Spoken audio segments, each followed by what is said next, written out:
We're told that life works in cycles, that kindness will always come back, that if we give our time, our love, our help, then eventually the world will give us something in return.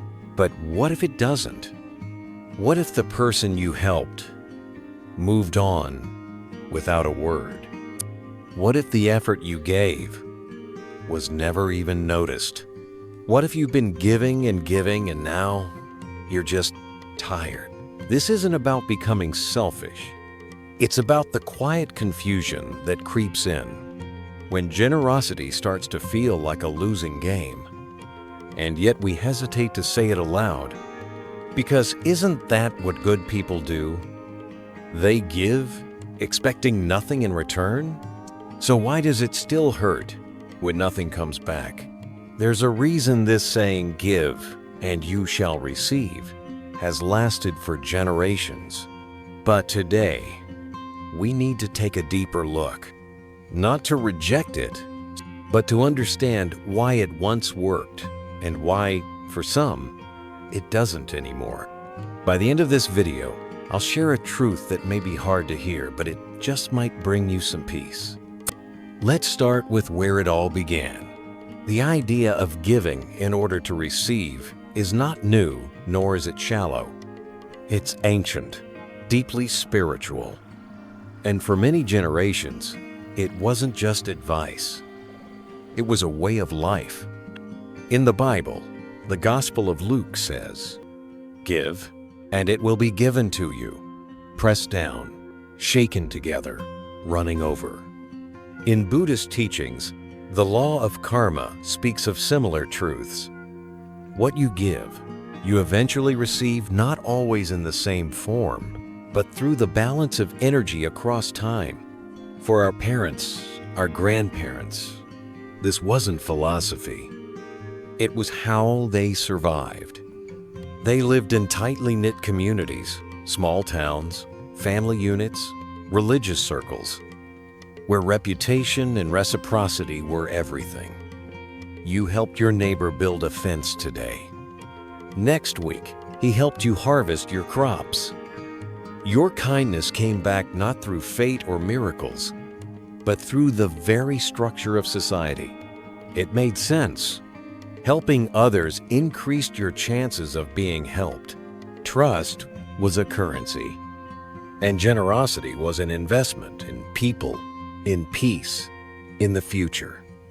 In that world, giving led to receiving, because people noticed, because people remembered, because the circle was small enough for it to return to you.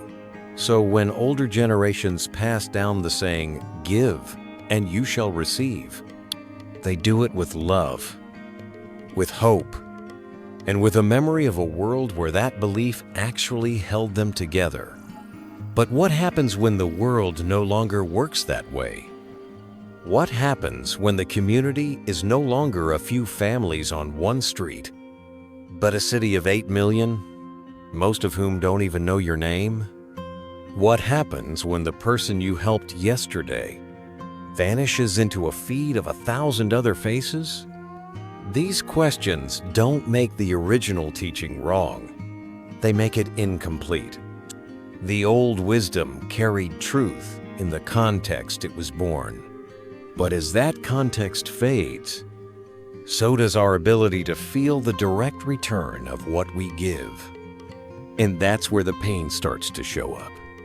Not because we stopped believing in kindness, but because we started realizing that the return is no longer guaranteed. Still, even now, many of us try to live by that principle. We give, we show up, we offer help, love, forgiveness, and then, silently, we wait for something, anything, to prove that it mattered. Sometimes it does, but sometimes it doesn't.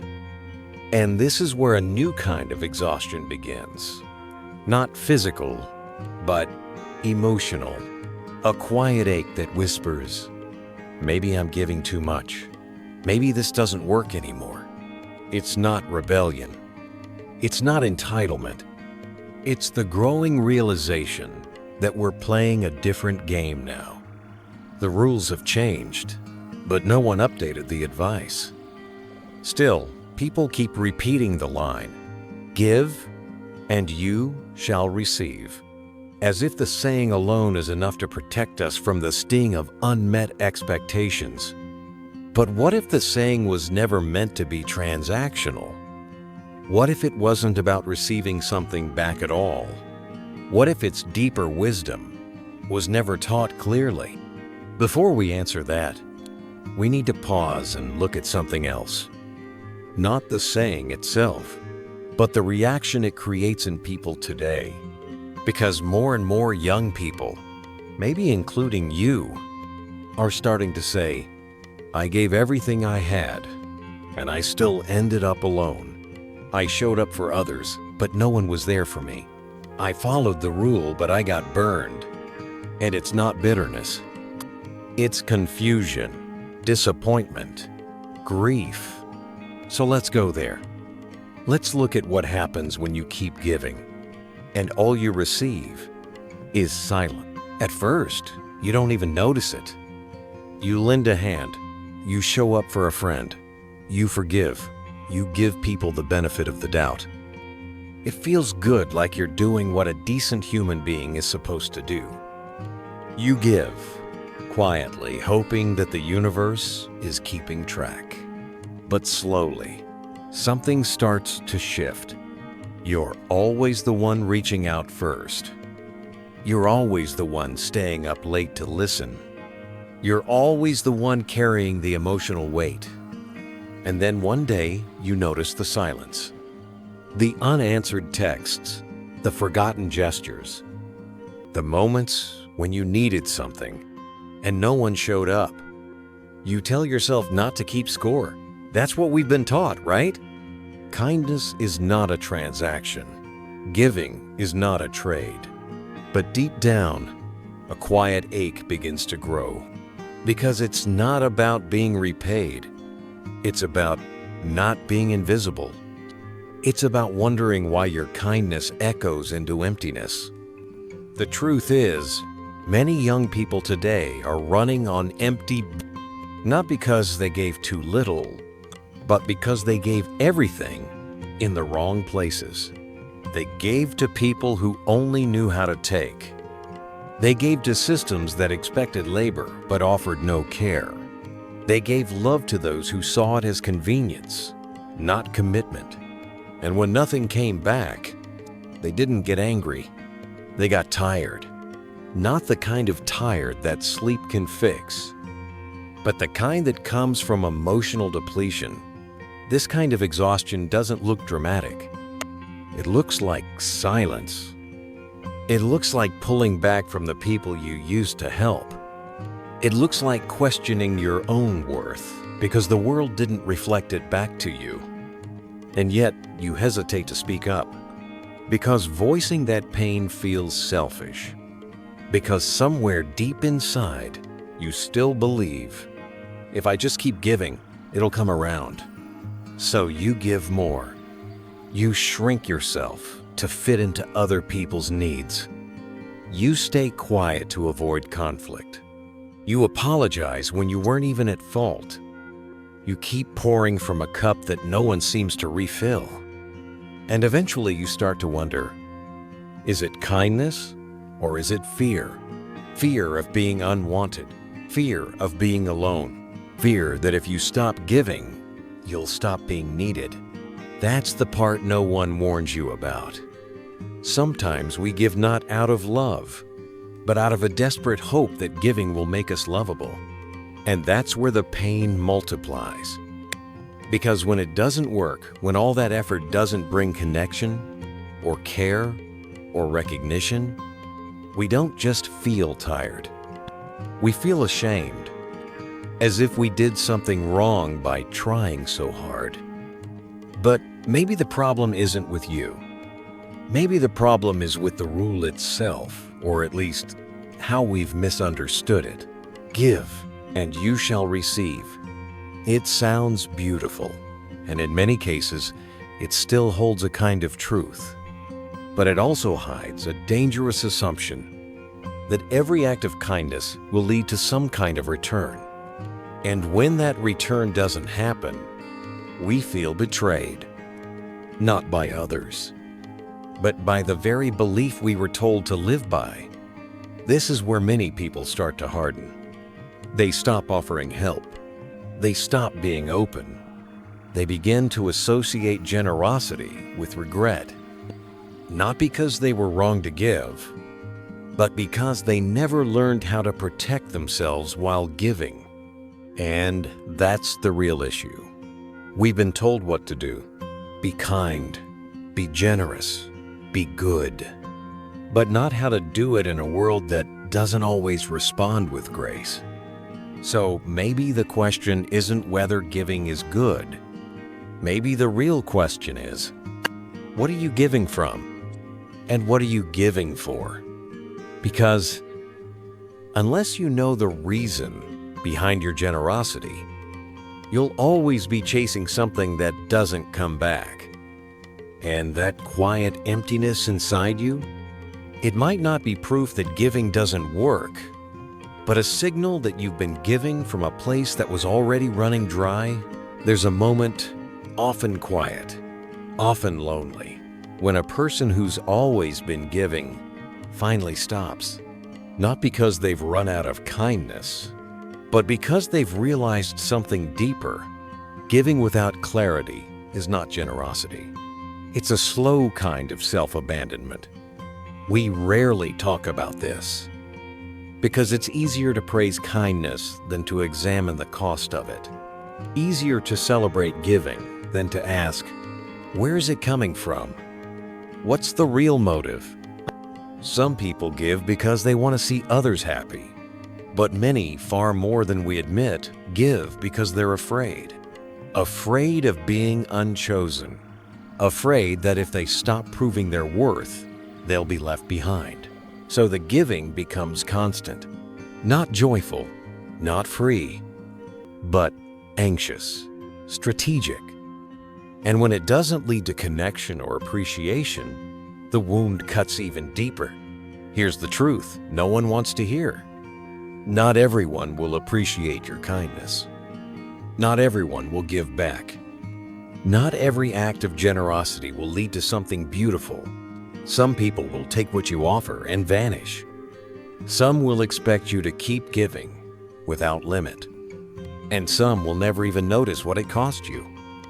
It doesn't mean you were wrong to give, but it does mean this. Giving only works when it's rooted in truth. Truth about who you are.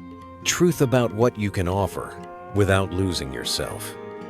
Truth about the kind of connection you actually want, not just the one you're willing to settle for. When you don't know these truths, you'll give with hidden strings attached. You'll say, it's fine, but secretly hope they'll see how much you sacrificed. You'll say, I expect nothing, but deep down, you'll feel crushed when nothing comes back. This kind of giving isn't wrong. It's human. But it's also a sign that something inside you needs tending, because healthy generosity never empties you. It doesn't drain. It doesn't demand a return.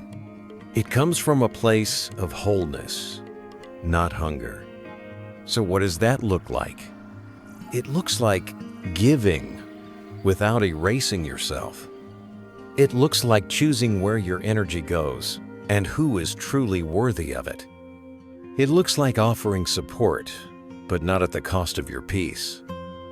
It looks like saying yes with a full heart and no without guilt.